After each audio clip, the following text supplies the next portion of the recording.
So we're looking at this idea that others reject any transcendent origin of the world, but see it as merely the interplay of matter that has always existed. Okay, materialism. If matter has always, how can matter always exist? Meaning that it is eternal. Can matter be eternal? No. Why? Because God created it. Can matter have existed always? In other words, because when you say always, like all there has been is matter. Like as we say, God has no beginning, God has been. Okay? So a materialist or naturalist will say it is material. Okay, matter has always been. Okay, so look at the this is a summary of the argument. Rejected any transcendent origin of the world, meaning that it's not created by any spirit, okay, God or whatever, but see it as merely the interplay of matter that has always existed, an interplay of matter. Number one, how do they know that matter has always existed? How do they know? But even if they knew, okay, it's a simple argument. Matter.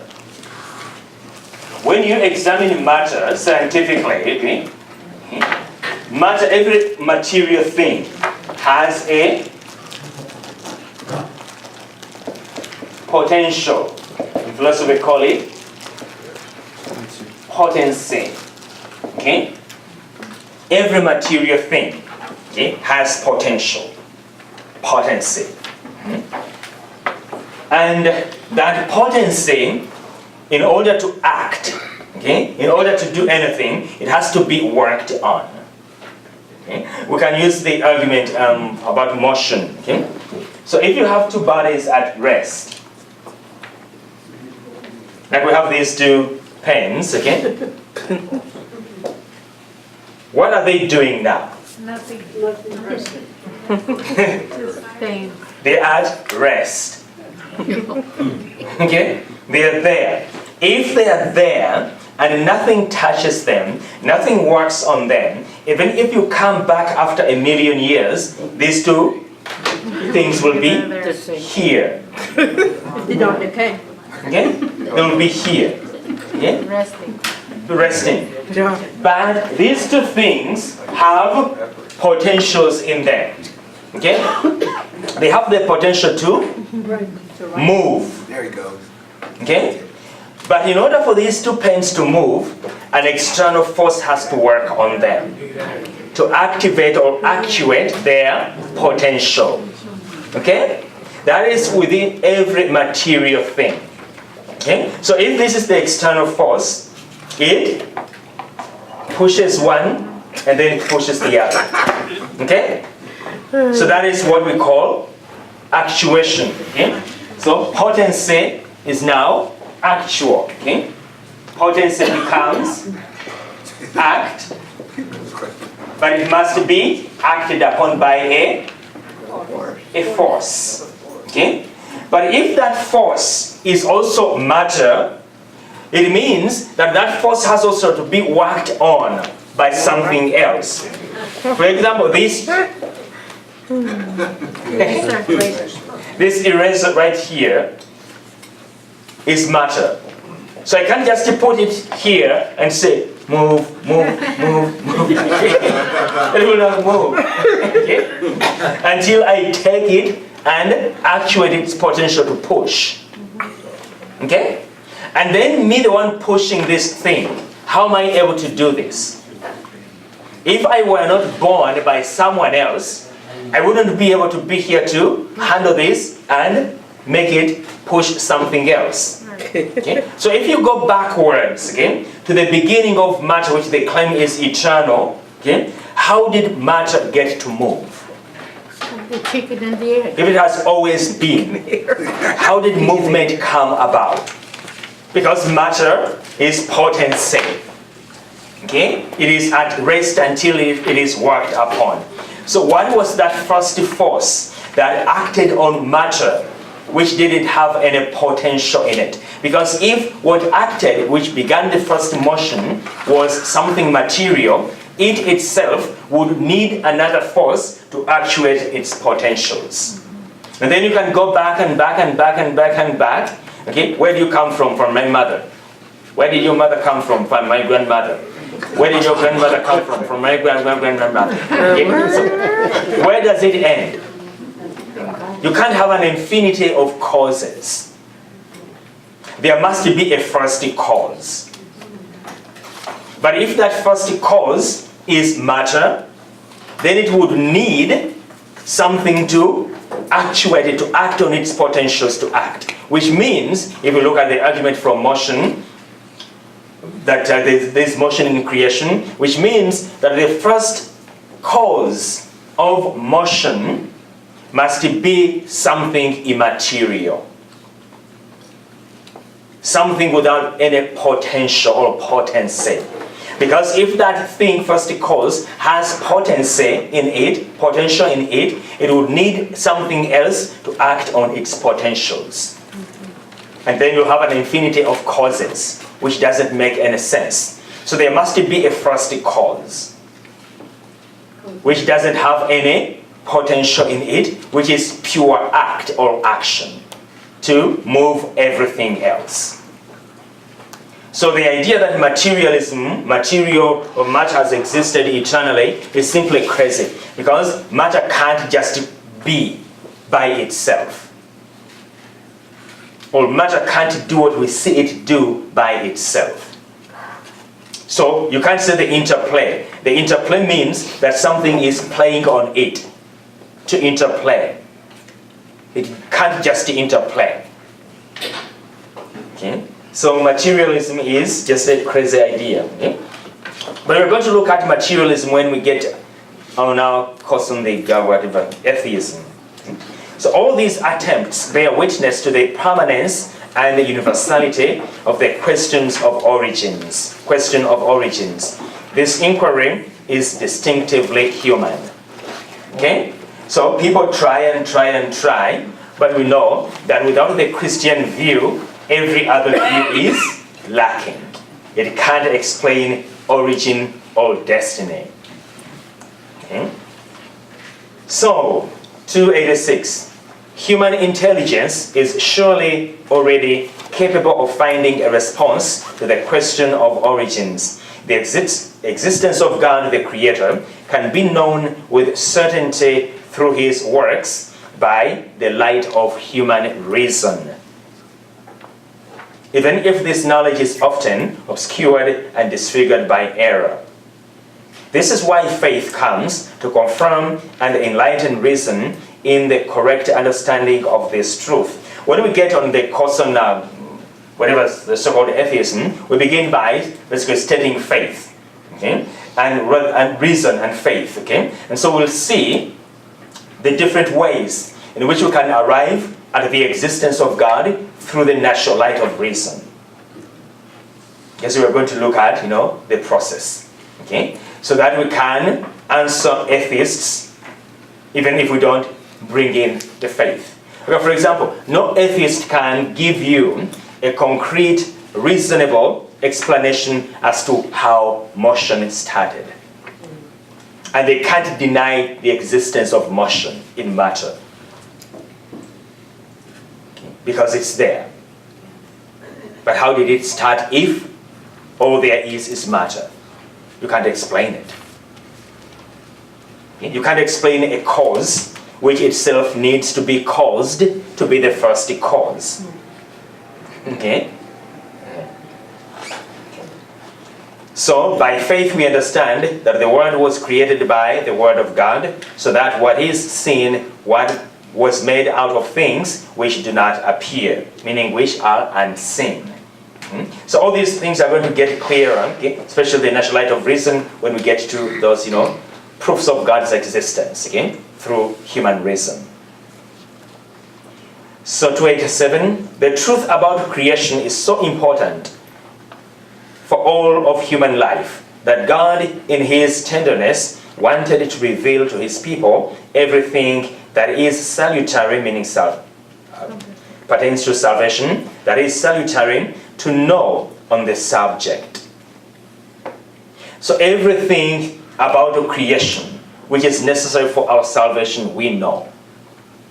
Because creation is so important, as we explained in the beginning. Okay? Space for covenant relationship for worship.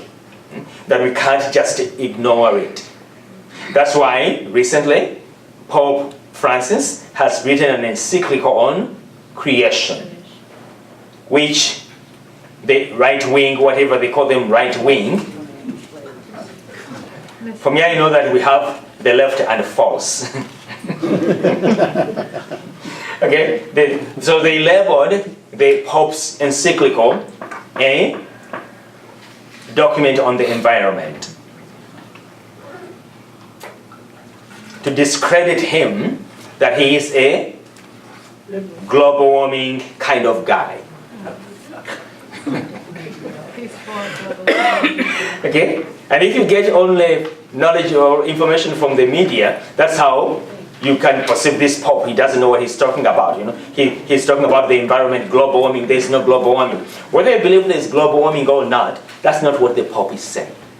What the Pope is saying is that God gave us creation and we have obligations to it. He said, go and subdue. He didn't say go and abuse. Okay? Go and subdue. Be responsible caretakers of the gift of creation. That's what the Pope is saying. And so he's asking the modern world, so are we good caretakers of the gift God gave to us? Which gift we depend on?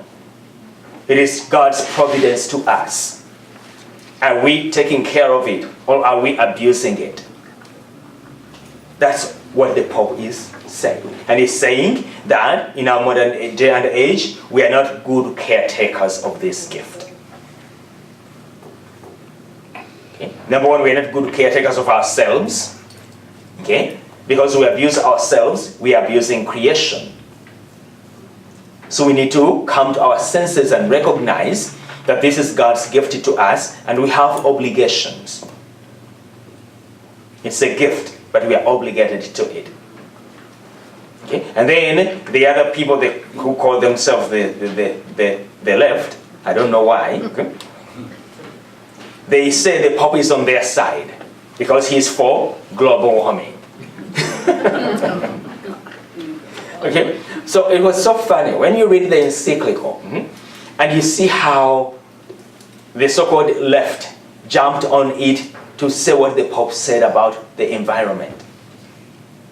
They took a particular paragraph out of context, okay, and basically the Pope said it, to basically shape public opinion. And because they know that most of us get our information from CNN, MSNBC, whatever, Fox, okay, so they know that that's the image that's going to stick in our minds, that the Pope is for this or he's against this or whatever. That's why it's important for us Catholics to read those texts. They are written for us. Okay? We can't let the media interpret papal teachings for us because they can't. Because some of them are not believers. So if you expect them to explain to you your faith, we have the obligation to nurture our faith, and we have the obligation to protect our faith. The church teaches that. We have the obligation to nurture it, water the sacrament and whatever, and we have the obligation to protect it. To know what the church teaches and what the church doesn't teach. So that when someone is introducing error, we know it for what it is. As you know, most false things sound very good. Okay? So the truth about creation is so important for all of human life that God in his tenderness wanted to reveal to his people everything that is salutary to know on the subject. Whatever is necessary for our salvation about creation has been revealed. So beyond the natural knowledge that every man can have of the Creator, as I said, we're going to look at the proofs of God's existence using reason. God progressively revealed to Israel the mystery of creation. He who chose the patriarchs, who brought Israel out of Egypt, and who, by choosing Israel, created and formed it, this same God reveals himself to the one to whom, as the one to whom belong all the peoples of the earth and the whole earth itself. He is the one who alone made heaven and earth. So it is his property. It belongs to him. We are simply caretakers, not owners of creation. Okay? And if we really understood this, okay, that we are caretakers, not owners of creation, we would be able to take care of each other very well. Today, Pope who? I think it was Pope Paul VI, talking about, the evil of abortion. He said that the world will not, I'm paraphrasing, the world is not going to be a better place, okay, by having less people around the table of life. It's going to be a better place if there is an invitation. We invite more people at the table of life. Because life is inexhaustible. We can't exhaust it. Okay? Because it is God's gift.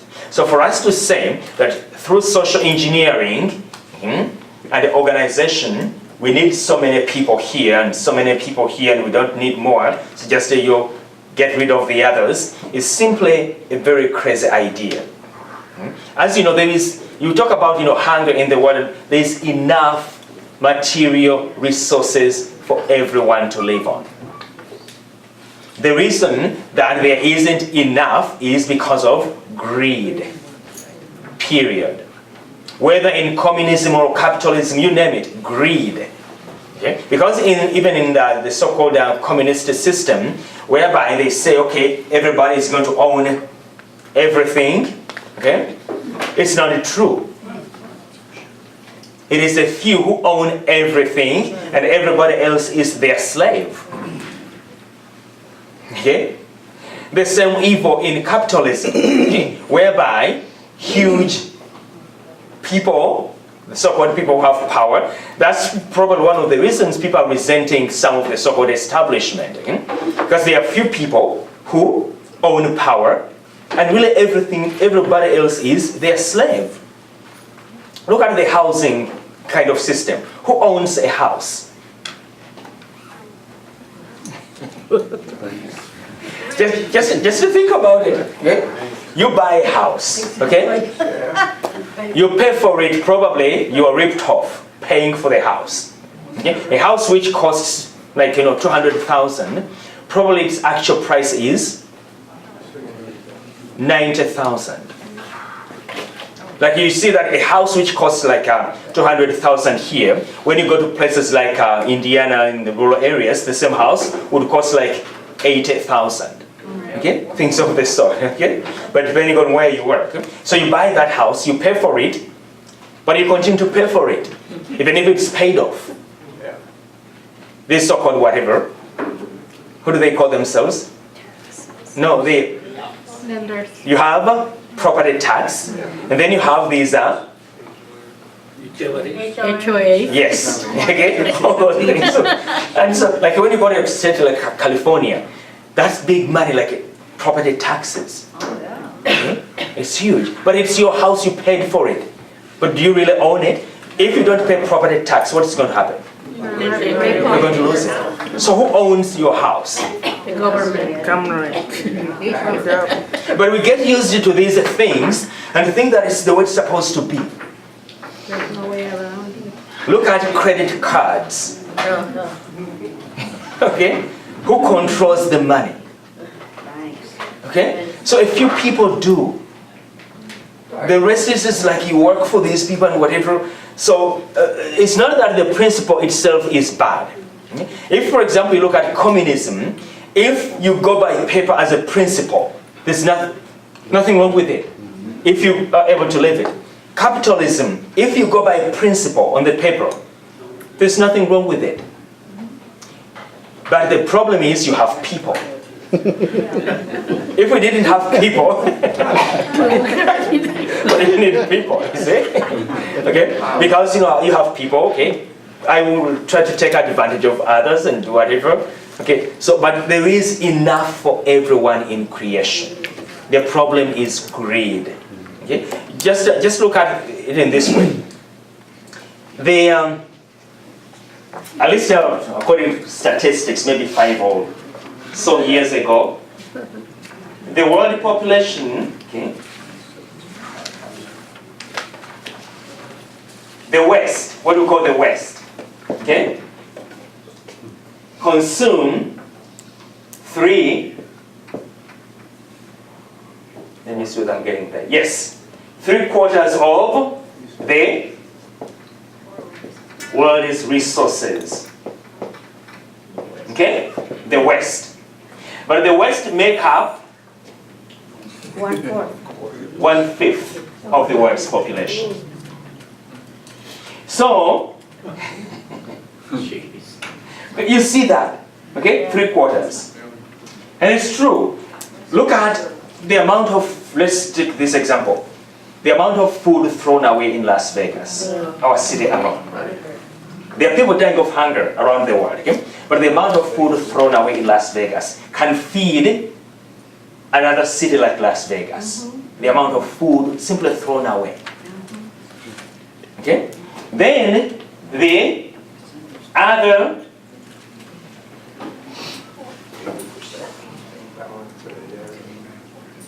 the West Coast. No, it consumes 2. I think it's 2/3. Okay? Then the other 4/5 consume 1/3 of the world's resources. You can find those new statistics there. So, okay? So that's why we call ourselves here in the West a throwaway culture. But even among us, there are people languishing. Just as we said that in Las Vegas, lots of food buffets, I think they take that food and feed it to the pigs in Utah or something of this. Privileged pigs. They eat buffet food. Okay. Somewhere they take that food, okay? Okay? But there are hungry people even in Las Vegas. And yet, people say, well, people are hungry because we don't have enough. So what we need to do is to get rid of people so that we can feed the people we have. But is that really the problem? No. I think I may be wrong, but I think in this, because there's so much information going back and forth, unless you see someone says something today, it's very, very difficult to believe. So it's been reported in the news recently that Hillary Clinton said that she will not appoint a Supreme Court judge who doesn't support abortion. But it's reported. I didn't see her say it, but it's reported. So how can you make such a thing? If she did it, if she said it, how can that be like the litmus test? Killing people is the basis of my choices. If you say you're going to kill, yeah, you are my kind of guy. Why? Most Catholics are Democrats, Father, No. I'm not so sure.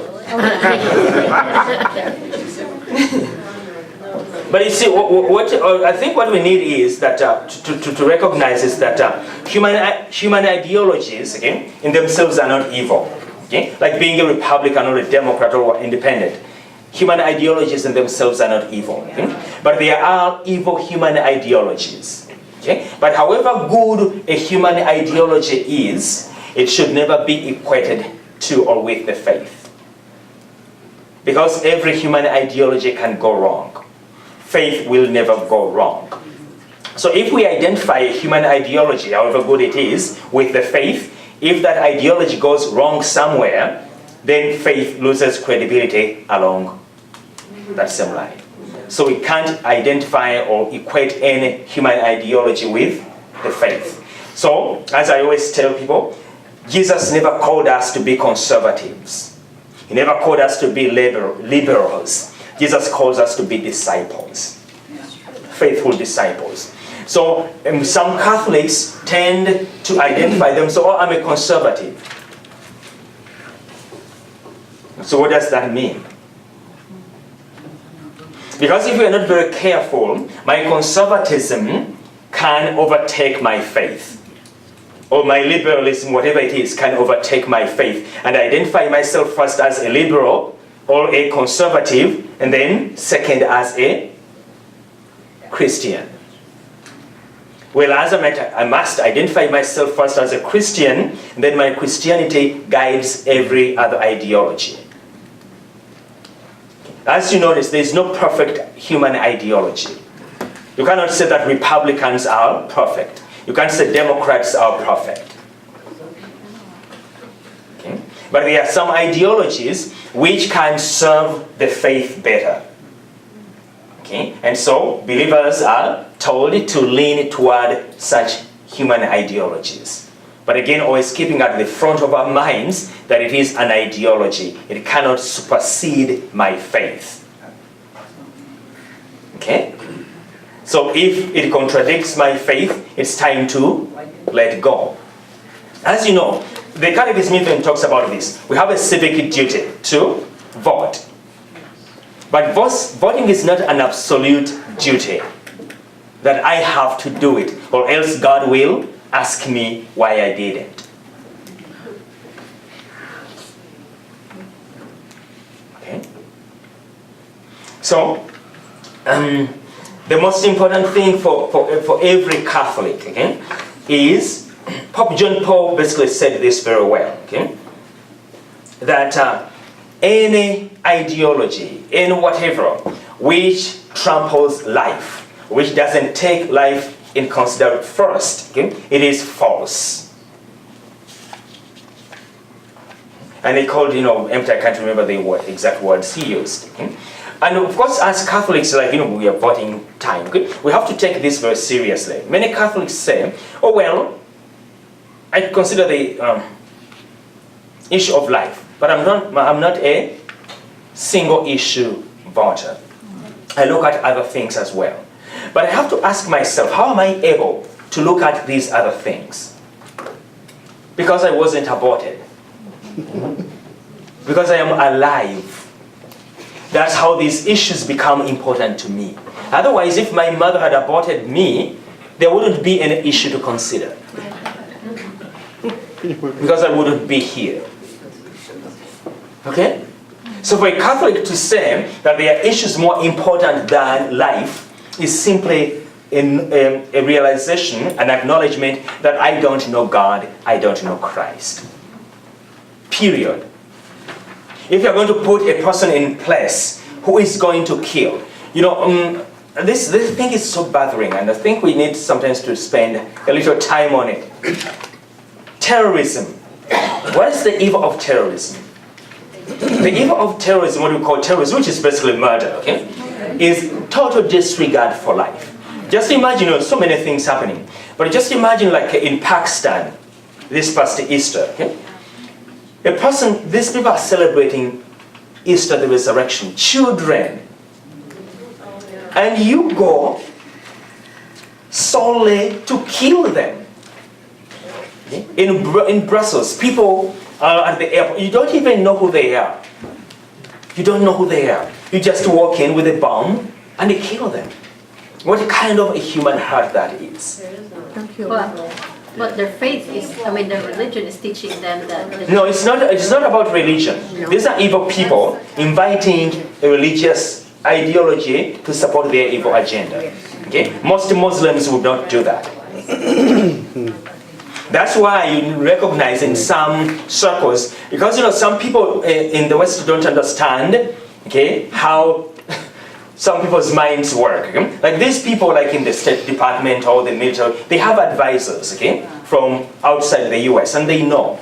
what ISIS wants, okay, what they are trying to do is to create a battle between Christianity and Islam. That is their ultimate trophy, okay? That is the reason why you notice some politicians refuse to use the word Islam. Because they don't want to give ISIS what ISIS wants. Because what ISIS wants is to make sure that even the so-called moderate Muslims, who just live, for them to perceive that Christianity is their enemy, that we are fighting them. And that's how you even get sympathizers. Even Muslims won't attack, but if now it comes that their faith is attacked, they will be sympathetic, okay, to the cause of terrorists. So that's what ISIS wants. So when I hear these politicians say, they can't even name it that it's Islamic terrorism or whatever, there is reason why. Because that's what ISIS wants. Okay? And some politicians who are shrewd, they may not be wise, but shrewd, are refusing to give them that. Because that's what they want. So that all Muslims feel that they are under siege. Christians are fighting now Islam. Okay? So that's there. So we have to be aware of that. Okay? They want that. They want that battle. And so they want the word Islam to be used about what they do. They want it. Because now that they're going to get sympathizers. Okay? They're going to basically get the whole block. Now it is about Islam and the West. So, when you're shrewd, you know what they want, your enemy wants, you don't give it to them. Okay?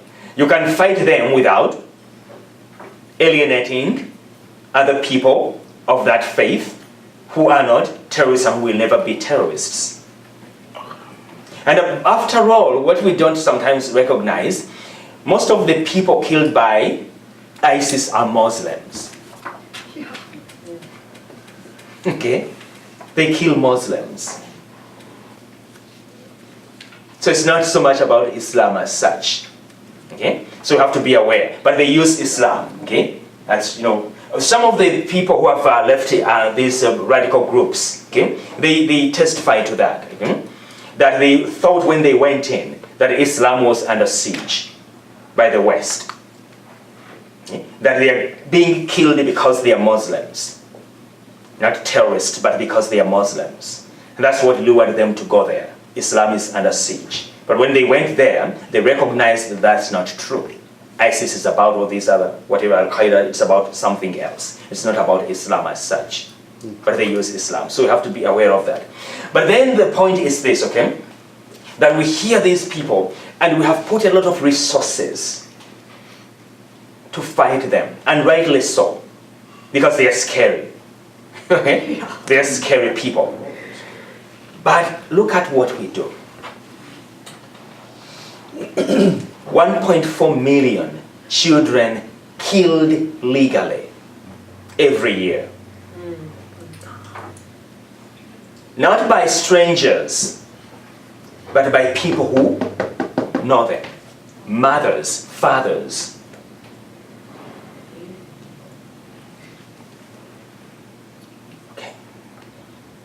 But where's the outrage?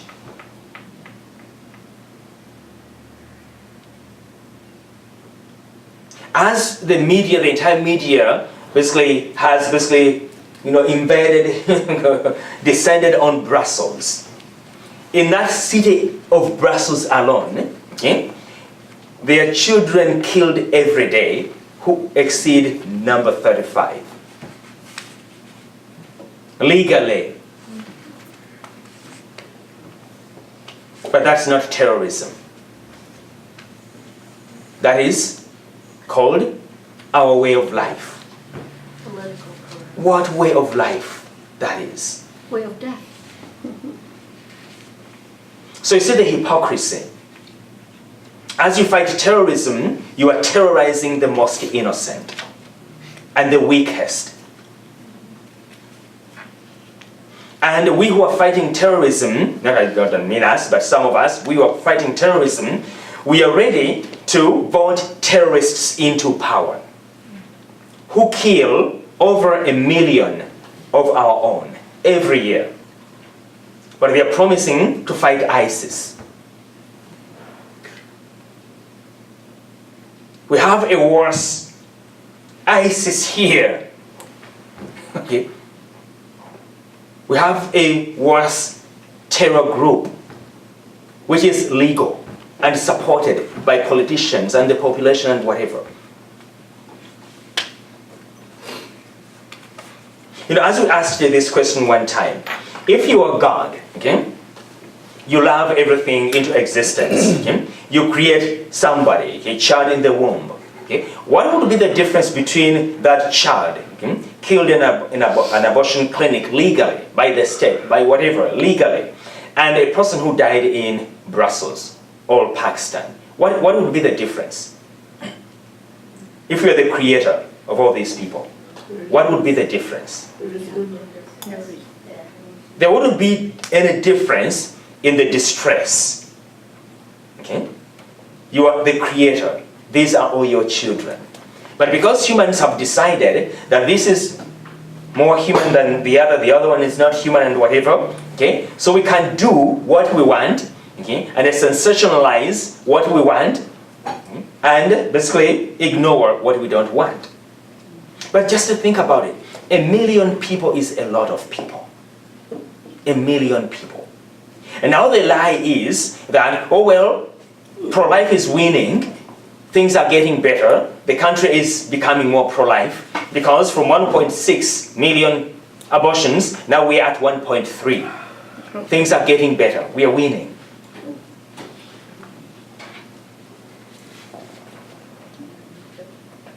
Because now we kill 1.3.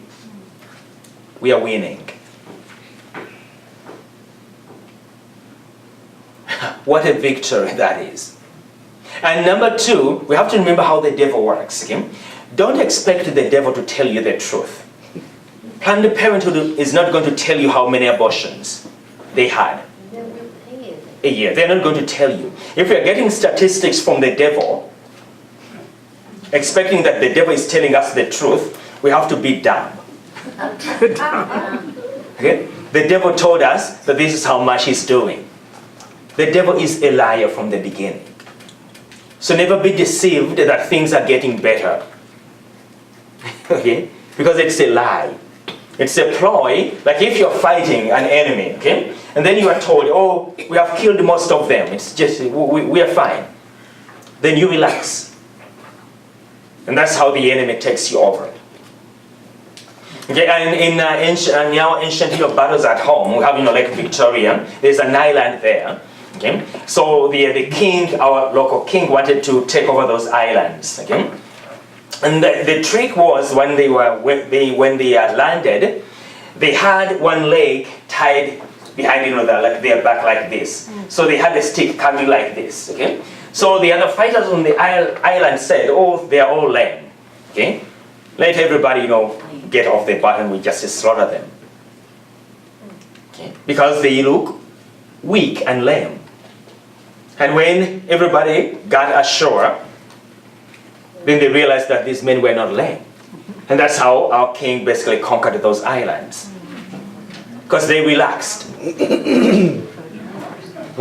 Are those fighters? Okay, let them come. That's how the devil works. Okay, so pro-life is winning 1.3 from 1. Yeah.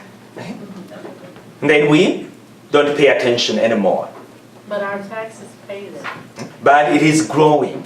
So that's how the devil works. Okay, it's a ploy to make people relax that we are getting better. Okay? So if we don't look up to God, we can't understand creation, we can't value it. We destroy ourselves and abuse creation. 288, thus, the revelation of creation is inseparable from the revelation and the forging of the covenant of the one God with his people. We talked about that in the introduction, okay? Covenant relationship. Creation is revealed as the first step toward this covenant, the first and universal witness to to God's all-powerful love, communicating love, that we may receive it in worship. And so, the truth of creation is also expressed with growing vigor in the message of the prophets, the prayer of the Psalms and the liturgy, and in the wisdom sayings of the chosen people.